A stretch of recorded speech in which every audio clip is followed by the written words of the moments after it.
हल संधि के प्रकरण में पिछले भाग में हमने इस वार्तिक से संबंधित एक उदाहरण हमने देखा था। सम से संबंधित नियम था, सम पुम और कान शब्दों से संबंधित विसर्ग हो तो उस विसर्ग को स आदेश हो जाता है, सकार हो जाता है। तो इसमें हमने सम से संबंधित उदाहरण समस्कर्ता हमने देखा था। समस्कर्ता हमने देख लिया था। इसमें दो रूप बने थे, दो क्या चार रूप बने थे और भी बने थे, पिछले भाग में हमने देख लिया था। यह वार्तिक है समपुंका नाम स्ववक्तव्य। इसमें इन कुछ सूत्रों का प्रयोग किया था हमने। लेकिन अब हमने जब सम का देख लिया तो अब हमें अगला देखना होगा पुम का। पुम में कौन सा उदाहरण बनेगा, और उसके बाद कान भी देखना पड़ेगा कि कान से संबंधित कौन सा उदाहरण बनेगा। इस भाग में देखते हैं हम पुम से संबंधित। इस उदाहरण में उदाहरण बनता है पुंस कोकिलः। आगे हम देख रहे हैं कि पुंस कोकिलः कैसे बनता है। लेकिन एक विशिष्ट बात इसमें यह है कि इस उदाहरण में कुछ सूत्रों का कार्य नहीं पड़ता है। जैसे ये जो सूत्र हमने प्रयोग किए थे संस्कृता में, पिछले वीडियो में संस्कृता बनाने के लिए, जैसे समः सुटी का प्रयोग इसमें नहीं होता है। इसके स्थान पे दूसरा एक सूत्र है पुमः खय्यम परे, उसका प्रयोग होता है। हम देखते हैं कैसे इसी भाग में। और इसमें वाशरी का भी प्रयोग नहीं होता है। तो अब हम पुम का उदाहरण देखने के लिए समपुंग का नाम स्ववक्तव्य का प्रयोग करेंगे ही करेंगे। लेकिन इसके अलावा एक और सूत्र है। क्या सूत्र है, आइए देखते हैं। सूत्र है पुमः खय्यम परे। क्या कहता है, आइए देखते हैं। यह कहता है, देखिए लिखा हुआ है, जब अम परक खय प्रत्याहार का वर्ण पर में हो, बाद में हो, तब पुम के मकार को रू हो जाता है। किस सूत्र से, इसी सूत्र से। सूत्र है पुमः खय्यम परे। आइए इसके उदाहरण को देखते हैं और कैसे बनेगा, इन सूत्रों का प्रयोग कैसे हम उसमें करेंगे उसको भी देखेंगे। उदाहरण है, देखिए उदाहरण हमारे पास है पुम धन कोकिलः, यही पद है पुम धन कोकिलः। पुम का अंतिम वर्ण है म, पूर्व पद है पुम, पुम का अंतिम वर्ण है म। अब इस म को क्या होगा, तो देखिए यही सूत्र लगेगा, ये सूत्र लगेगा पुमः खय्यम परे। कहेगा जब क्या हो, अम परक खय प्रत्याहार का वर्ण हो, तब पुम के म को रू हो जाता है। ये बिंदु क्लियर नहीं हुई।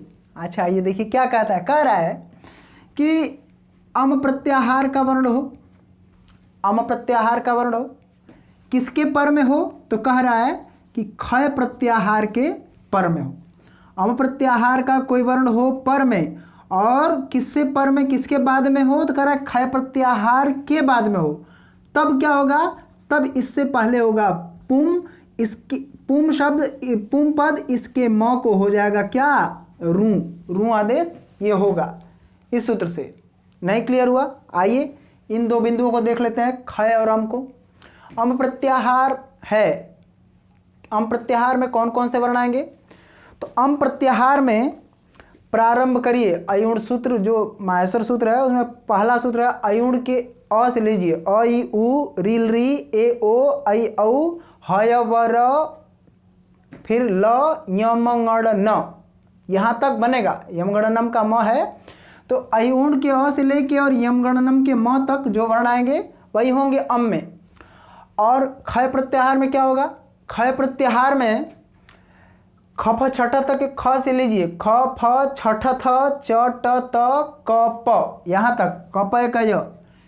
खय को ऐसे भी समझ लीजिए कि प्रत्येक वर्ग का प्रथम दो वर्ण जो है, पांच वर्ग है ना, क वर्ग च वर्ग ट वर्ग त वर्ग प वर्ग, इन पांचों वर्ग का पहला और दूसरा अक्षर खय प्रत्याहार में आएगा। ठीक है, तो अम प्रत्याहार में अयुण के अ से लेके और यम गणनम के म तक वर्ण आएंगे हलंत वर्णों को छोड़ के, और खय प्रत्याहार में प्रत्येक वर्ग का पहला और दूसरा अक्षर। ठीक, सूत्र कह रहा है कि पुम शब्द हो, पुम पद हो, इसके बाद खय प्रत्याहार और इसके बाद अम प्रत्याहार का वर्ण हो, तब पुम के मकार को रू आदेश होता है इसी सूत्र से। सूत्र है पुमः खय्यम परे, कहता है अम परे खई पुमो रूह। तो देखिए आइए देखते हैं पुम धन कोकिलः में क्या होगा। पुम में अंतिम वर्ण है म, इसके बाद क्या है, इसके बाद है क। तो क को देखेंगे कि यह क जो है यह खय में आना चाहिए और इस खय के बाद होना चाहिए अम प्रत्याहार का वर्ण, यही होना चाहिए। ठीक है, तो ये खय खय प्रत्याहार में क आता है, जी आता है। खप छठत चटत क आ गया, कप के य तक है तो आ गया। और इस क के बाद क्या है, क के बाद है ओ, क के बाद है ओ, पहले है क फिर है ओकार ओ। तो ओ अम प्रत्याहार में होना चाहिए। पहले है पुम, पुम के बाद खय, खय में क वर्ण है और इस क के बाद है ओ, तो ओ हो जाएगा अम प्रत्याहार में अ ई उ री री ए ओ आ गया। ठीक है, पूरी शर्त जितनी भी शर्तें हैं इस सूत्र की पुमः खयम परे की, वो सभी शर्तें यहाँ पे पूरी हो रही हैं। पुम शब्द है, पुम पद है, इसके बाद खय प्रत्याहार का वर्ण है, उसके बाद अम प्रत्याहार का वर्ण है। इतनी बातें यहाँ पूरी हो रही हैं। तब क्या होगा, तब होगा इस मकार को रू आदेश, इसको हो जाएगा रू। इसी सूत्र से होगा पुमः खयम परे से हो गया रू। अब क्या होगा, तो अब यह सूत्र लगेगा उपदेशीय जन्नासिक इत। इससे इस रू में जो ऊ है, उपदेश अवस्था में जो अनुनासिक अच है उसकी हो जाएगी इत संज्ञा। और जब इस सूत्र से उपदेशीय जन्नासिक इत से इसकी इत संज्ञा हो जाएगी तो अगला सूत्र प्रवृत्त होगा तस्य लोपः, उससे हो जाएगा उस ऊ का लोप। तो जब इसमें उकार का लोप हो जाएगा तो इसमें बचेगा क्या, र, रेफ विशुद्ध, इसमें कोई स्वर नहीं है। ठीक है, तो जब ये र बच गया तो हमारा हो गया ये ऐसा। और पर में हमारे पास ये पद है, यहाँ कोकिलः पद पूरा हमारे पास रहेगा तो यहाँ लिख देंगे कोकिलः ऐसे। इतनी बिंदु क्लियर हुई। सबसे पहले रू किया, रू में उकार की संज्ञा और लोप, इतना कर दिया। अब यहाँ सूत्र है अत्र अनुनासिक पूर्वस्य तुवा, कहता है अत्र रूप प्रकरणे रोहो पूर्वस्या अनुनासिको वा, कहता है कि इस रू संबंधित प्रकरण में इस रेफ से ठीक पूर्व अनुनासिक हो जाए। ठीक है, जैसे हमने संस्कृता में देखा था, तो ये रेफ से ठीक पूर्व यह सूत्र प्रवृत्त होगा तो ये अनुनासिक कर देगा। कैसे, फिर से कह रहा हूं कि वाह अर्थात विकल्प से कर देगा। तो रेफ से ठीक पूर्व हो जाएगा अनुनासिक, तो यहाँ ये वर्ण हो जाएगा अनुनासिक, ऐसे अनुनासिक का चिन्ह है, मैंने बताया था पिछले वीडियो में हमने देखा था, अनुनासिक हो जाएगा। और फिर ये रेफ ऐसे, और पर में ये कोकिलः पद यहाँ लिखेंगे, कोकिलः ऐसा लिखेंगे। तो ये कह रहा है विकल्प से करने के लिए, अर्थात एक बार होगा और एक बार नहीं होगा। तो जब नहीं होगा तो क्या होगा, जब नहीं होगा तो ऐसे, अभी हम देखेंगे क्या होगा। तो हमारे पास ऐसे ही पूरा का पूरा वर्ण रहेगा पुर, और फिर पर में रहेगा कोकिलः, ऐसे पूरा वर्ण रहेगा हमारे पास। एक बार हमने अनुनासिक किया और एक बार नहीं किया, तो जब नहीं किया तो अभी देखेंगे क्या होगा, पहले इसको देख लेते हैं। ठीक है, इतनी बिंदु होगी। अब यहाँ सूत्र लगेगा खरवसानयोर विसर्जनीय, कहता है खय अवसाने च पदांतस्य रेफस्य विसर्ग। ठीक है, देखिए यहाँ पद के अंत में रेफ है, ठीक है, और इसके बाद खर प्रत्याहार का वर्ण होना चाहिए। यह सूत्र लगाए हैं खरवसाने और विसर्जनीय। यह कहता है कि पदांत में रेफ हो, उसके बाद अगर खर प्रत्याहार का वर्ण हो तब इस रेफ को हो जाए क्या, विसर्ग। ये ठीक है, शर्तें पूरी हो रही हैं तो विसर्ग हो जाएगा। तो हो गया विसर्ग रेफ को, तो हमारे पास ऐसा स्वरूप बचा ये। अपर में हमारे पास पूरा का पूरा पद है कोकिलः, ये ऐसा स्वरूप है ये। ठीक है, इतनी बिंदु क्लियर हुई। अब क्या होगा, तो ये सूत्र लगेगा। अगला सूत्र विसर्जनीय से सह, कहेगा विसर्ग के बाद यदि खर प्रत्याहार का वर्ण हो तब इस विसर्ग को हो जाए क्या, स हो जाए, सकार हो जाए। यह सूत्र कहता है ये विसर्जनीय से स, विसर्ग के बाद खर प्रत्याहार का वर्ण हो तो विसर्ग को हो जाए सकार। ठीक, फिर तो कह रहा है कि ये यहाँ सूत्र ये लग रहा है, इसको बाधित करेगा, ये सूत्र रोक देगा। कुपो हक्कपौ च, कहता है कवर्गे पवर्गे च विसर्गस्य हक्कपौस्तः। क्या कहता है, देखिए कह रहा है कि जब विसर्ग के बाद क वर्ग हो तो इस विसर्ग को जिह्वामूलीय हो जाए। ठीक है, कैसे? विकल्प से, या विसर्ग के बाद अगर प वर्ग होता तो विसर्ग को उपदमानीय हो जाता विकल्प से। विकल्प का तात्पर्य होता है कि एक बार उपदमानीय या जिह्वामूलीय कोई भी हो जाए तो एक बार होगा और एक बार नहीं होगा, दोनों सही होगा। विकल्प में दोनों पद सही होते हैं, वो आपकी इच्छा पे आपकी इच्छा पे है कि आप कौन सा प्रयोग करना चाह रहे हैं। ठीक है, तो हमने विसर्जनीय से स से इस विसर्ग को स करना चाहा, इसको रोक दिया। ये सूत्र कहेगा नहीं, विसर्जनीय से स से विसर्ग नहीं होगा, ये मेरे अधिकार क्षेत्र में मैं करूंगा। विसर्ग के बाद यहाँ क वर्ग का वर्ण है तो इसको मैं करूंगा जिह्वामूलीय। इतना यहाँ तक प्रक्रिया होनी चाहिए। लेकिन जब विसर्जनीय से स को यह सूत्र रोक दिया तो इसको भी बाधित कर देगा यह वार्तिक। ये हमने देखा था संपुं का नाम स्ववक्तव्य, यह रोक देगा सम पुम और कान शब्दों से संबंधित विसर्ग को सकार होता है, इसके अधिकार क्षेत्र में है। तो अंततः इसी का कार्य यहाँ होगा, इसी वार्तिक के द्वारा यहाँ प्रक्रिया होगी। यहाँ पुम से संबंधित विसर्ग है तो इस विसर्ग को हो जाएगा क्या? स। इस वार्तिक से संपुं का नाम स्ववक्तव्य से सम हमने देख लिया था, यह दूसरा उदाहरण पुम का देख रहे हैं।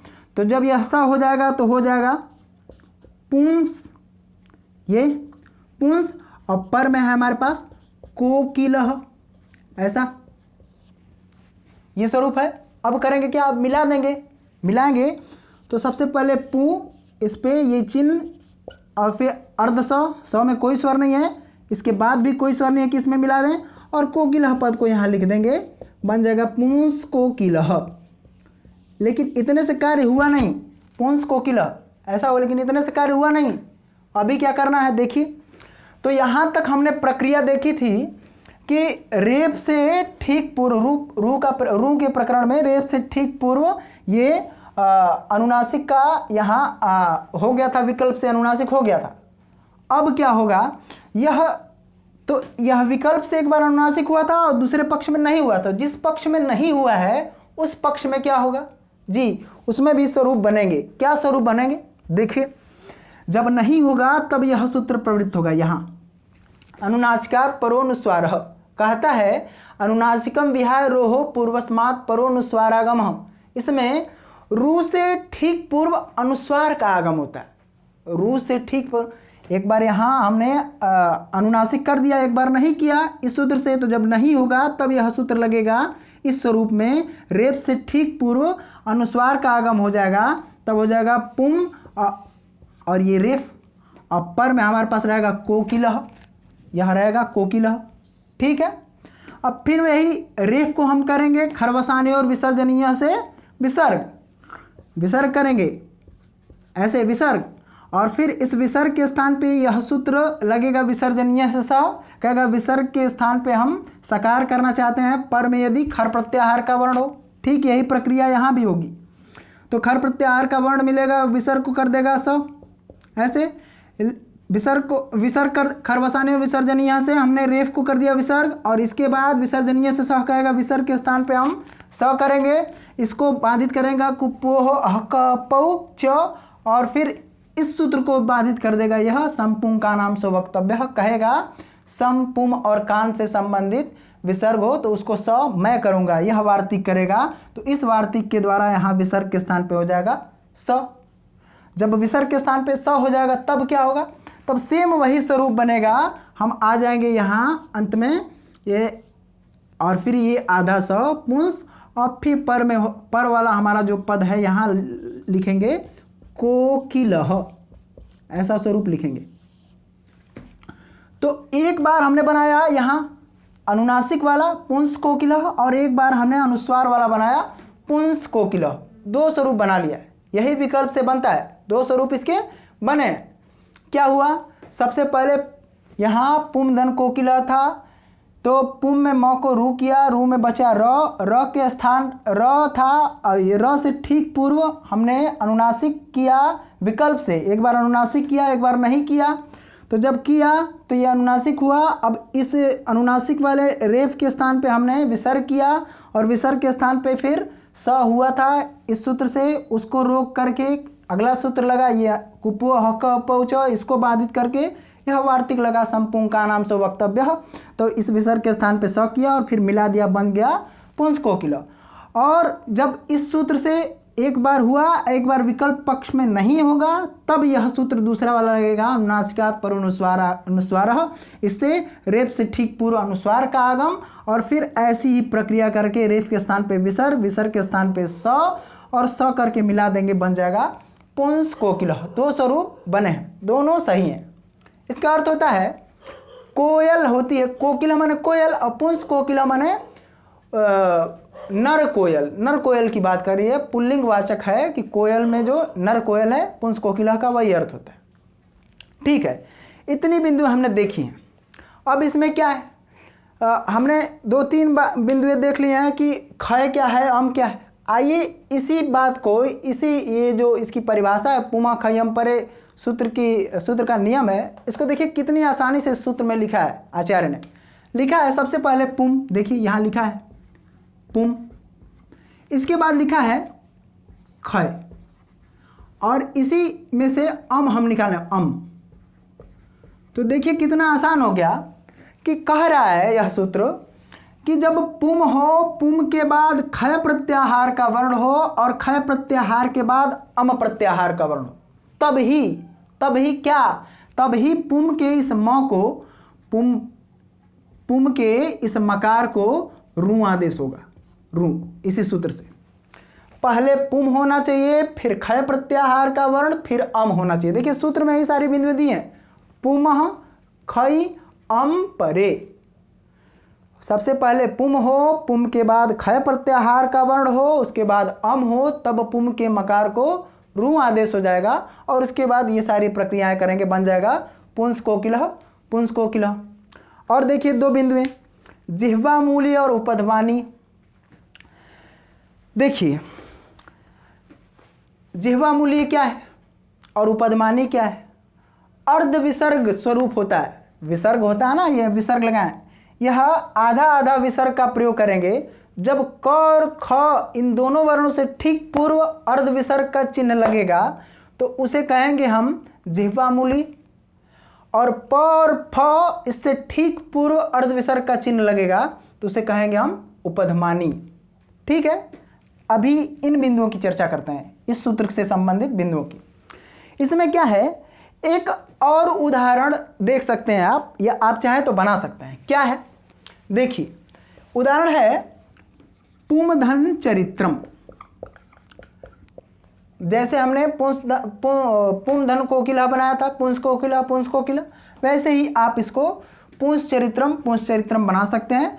इसमें पुम के म के स्थान पे रू करके, रू में र बचेगा, रेफ के स्थान पे विसर्ग, विसर्ग के स्थान पे हम संपूर्ण का नाम स्वक्तव्य से सकार करके हम इसमें भी ऐसे ही पुंस चरित्रम, एक बार ऐसे पुंस चरित्रम, और जिस पक्ष में अनुनासिक नहीं होगा उस पक्ष में दूसरे सूत्र से अनुनासिकात परोनुस्वार से हम यहाँ अनुस्वार करके पुंस चरित्रम 2 रूप बना लेंगे, ऐसे जैसे हमने पुंस कोकिला बनाया।